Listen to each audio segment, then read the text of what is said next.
Good evening. We are members of the Unitarian Universalist Church of Nashua, the UUs. Thank you for inviting us here tonight to bring you the story of the Campbell family. Jeffrey and Marguerite Campbell grew up in Nashua in the early 1900s and attended the Nashua Universalist Church with their mother, Lillian Campbell. As adults, Jeffrey became a Universalist, then a Unitarian Universalist minister, and Marguerite worked for the Unitarian Universalist Association in Boston for many years. Despite their commitment to our UU faith, they all faced racism and discrimination from Universalists, Unitarian Universalists, and the institutions of our faith throughout their lives because they were Black. We UUs like to think that our spiritual ancestors have always been on the right side of history. However, the recent rediscovery of the Campbell family story, long buried in our city cemetery and our archives, reveals that we have not always lived up to our principles. We are here with you tonight as part of our work towards repentance and repair. Let us tell you their story. Jeffrey Worthington Campbell was born in Boston on March 1st, 1910. His father, Jeffrey Sr., was Black and made his living as a commercial traveler. Jeffrey's mother, Lillian, was white. Her marriage caused a significant rift in her relationship with much of her family. Jeffrey's sister, Marguerite, was born 6 years later in 1916. Jeffrey Sr. was killed in a racially motivated attack when Jeffrey was 12. We have not been able to learn any details, unfortunately, about what actually happened. The family moved to Nashua, New Hampshire, around 1919. Young Jeffrey, after doing some church shopping with his mother and sister, decided to attend the local Universalist church. Jeffrey, Marguerite, and Lillian became active members of their Universalist church, but almost from the beginning of their time there, Jeffrey remembers suspicious whispers about him and his sister as the only Black children at the church. In the extensive essay that Jeffrey wrote much later, entitled "Personality, Not Pigmentation," he describes some of his early experiences of prejudice at the Nashua Universalist Church.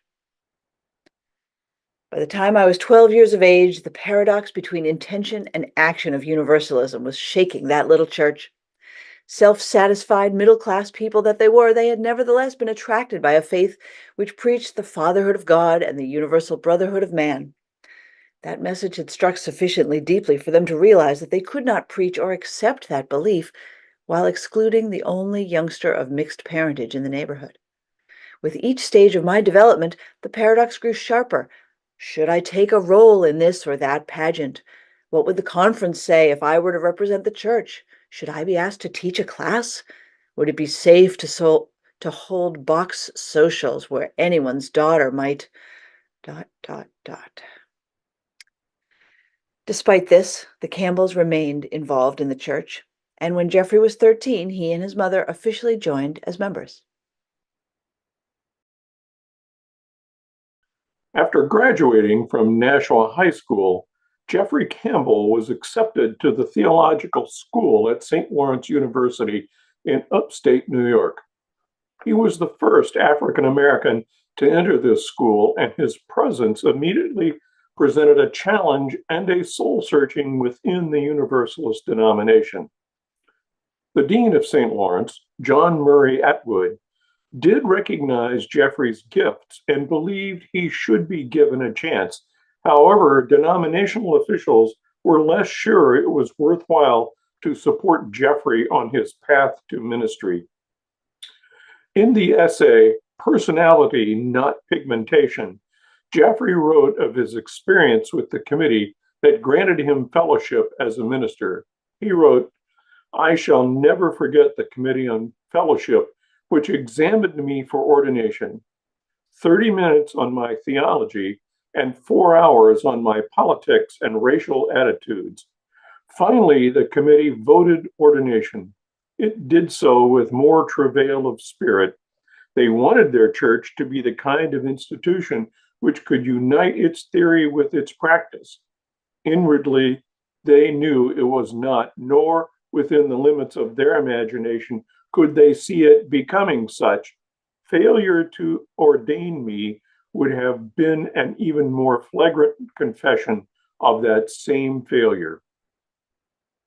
Ordination and search for a settlement was also a difficult path for Jeffrey. The Winthrop, New York Universalist Church wrote to the National Universalist Office asking about whether or not they should ordain Jeffrey. The response to this question from the superintendent, Roger Etz, was less than enthusiastic. He said, "Personally, I have no color prejudice, and theoretically, there should not be any in our churches. Practically speaking, however, there is bound to be. I hardly know what to advise in regard to this ordination. Of course, if it is carried through, he will expect us to try to find him a church. And frankly, I don't know where he can be located. My own feeling is that this problem ought to have been faced squarely by the school long ago, and that it was a mistake to let him feel he could finish his course and then secure a church." The superintendent, Roger Etz, was not far off in his predictions. After Jeffrey Campbell was ordained as a minister in 1935, he was unable to find a permanent position in ministry. Even though he had supportive and even glowing recommendations from people who knew him, still, his race overshadowed all other considerations of his resume. At times, Jeffrey was even attacked by other Universalists for his desire to serve as a Universalist minister. John von Schaik, editor of the Universalist publication The Christian Leader, wrote in an editorial in 1940 that it's fine if a young colored man desires to enter a white theological school to get an education and has as his ideal the service of his race. If, however, he despises his race, wants to have nothing to do with it, insists that he intends to join the white race, serve white churches, marry a white girl, we should tell him to go elsewhere. Though he did not mention Jeffrey by name, the reference was clear. During the mid-1930s, Jeffrey supported himself with part-time and temporary positions, in the process becoming an activist and a leader in Universalist youth ministry. In 1939, Jeffrey won a fellowship to study theology in England from the peace organization Fellowship of Reconciliation. World War II began shortly after he arrived in England. During the war, Jeffrey declared himself as a conscientious objector and supported himself after his fellowship expired by teaching returning soldiers and their families. After his return to the United States in 1951, Jeffrey Campbell took a position teaching English literature at the Putney School in Vermont. He remained on the faculty there for the rest of his life, while also trying repeatedly to gain a full-time position as a UU minister. He never succeeded. The closest Jeffrey came to a settled ministry was as a part-time minister at the UU Society of Amherst, Massachusetts from 1967 to 1974. This was a period of great civil rights upheaval in American society and within the UU faith. For the UUs, this turmoil reached a peak in 1969 at the annual all-denomination leadership convention known as UU General Assembly.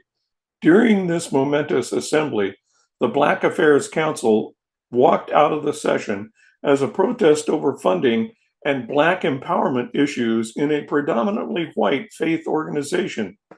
It was at that General Assembly in 1969 that Jeffrey Campbell presented the prestigious sermon at the Service of the Living Tradition. His sermon was entitled "The Road of Every Man." No copy of that sermon has been found. From Amherst, Jeffrey went on to serve as on-call minister for the Unitarian Universalist Church of Brattleboro, Vermont. This was a position for which he was not paid. Something that Jeffrey wrote near the end of his life in a letter to his friend Reverend Dottie Spurl was that he had never been invited to preach from his home pulpit here in Nashua's Unitarian Universalist Church, our church.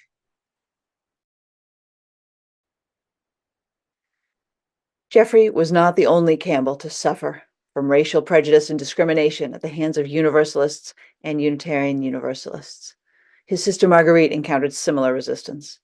When the Unitarian Universalist Church was able to get in touch with one of Jeffrey Campbell's daughters 5 years ago, Jocelyn wrote us a letter. In it, she referred to her Aunt Marguerite as the saddest woman I have ever known.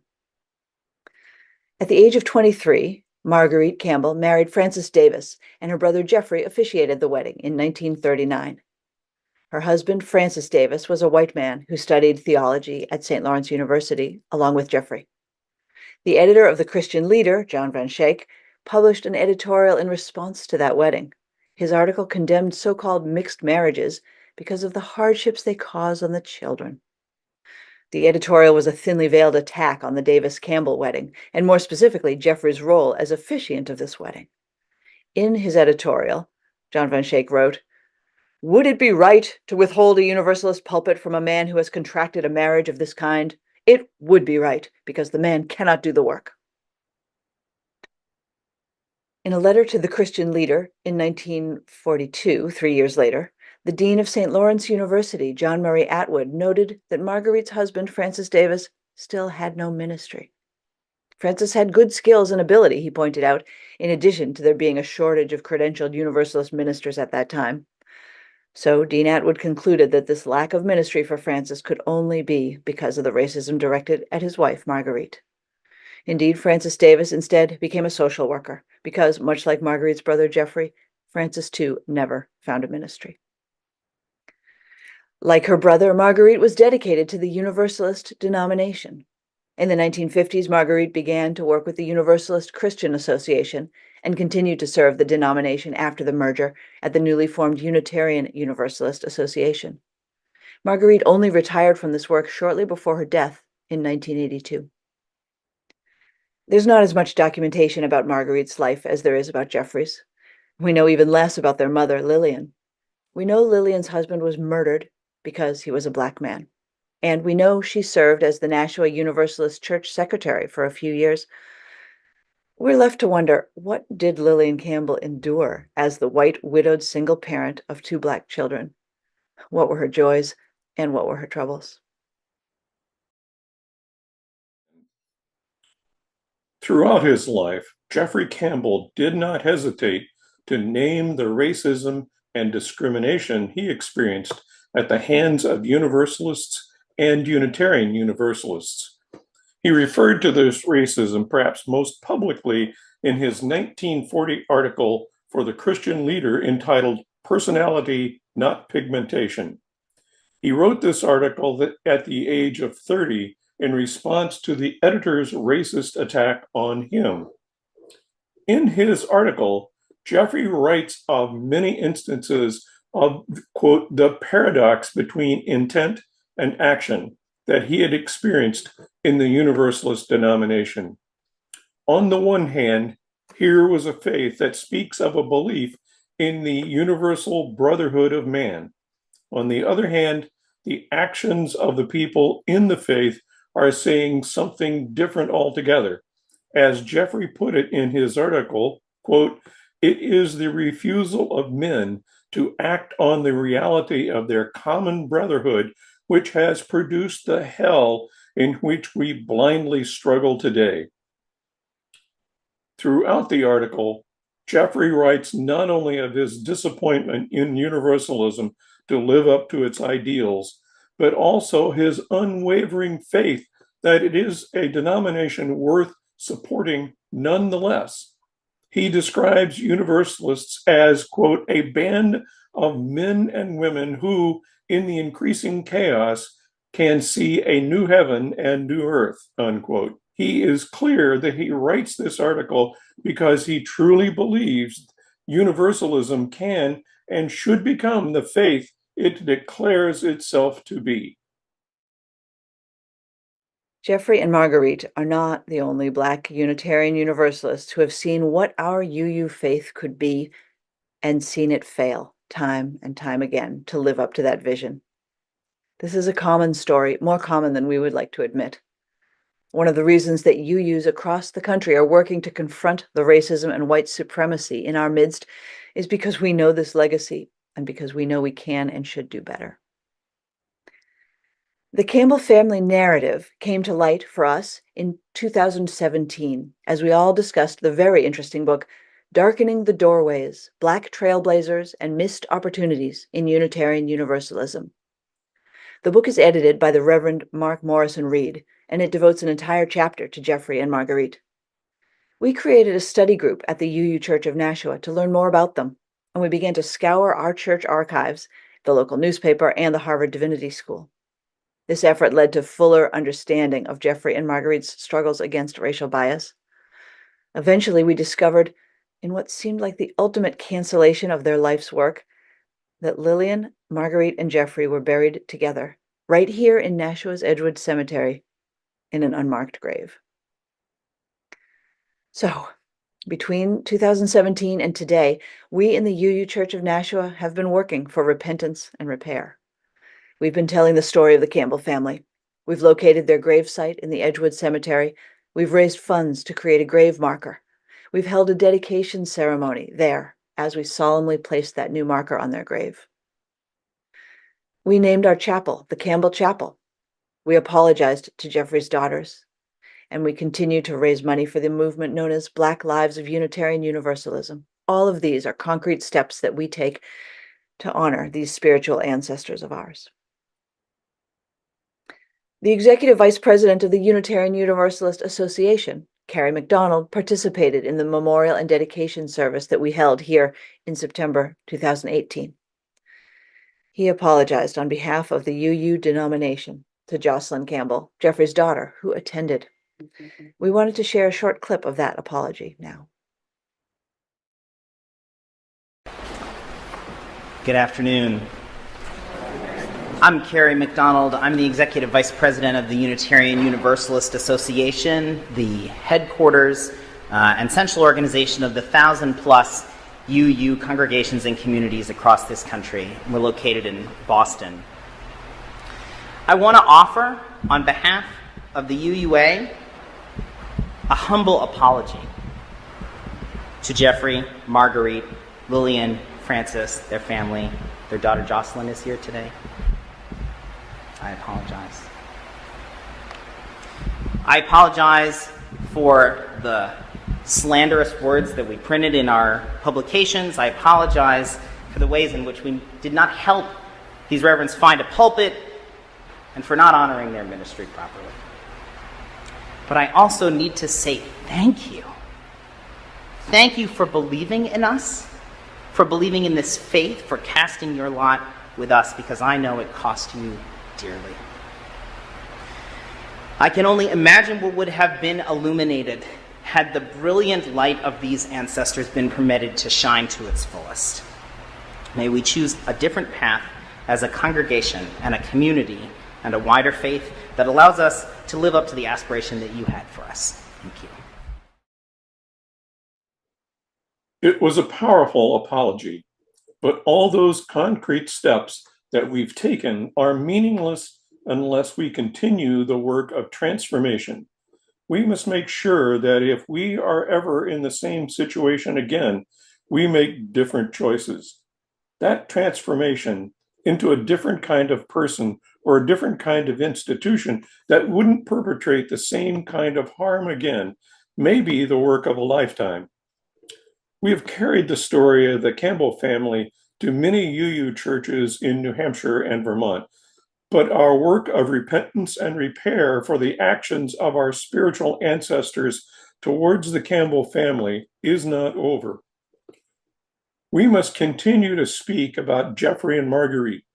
When our children in the faith formation classes ask, or when visitors to our church ask, who are the Campbells? We must tell about them. We also need to bring the Campbell family story to a wider audience than just our UU community, exactly as we are doing tonight. We can honor the Campbells by continuing our work to dismantle white supremacy in our congregation, in our faith, and in society at large. Jeffrey Campbell saw what our UU faith could be if we truly lived out our ideals. Let us honor him by working to make it so.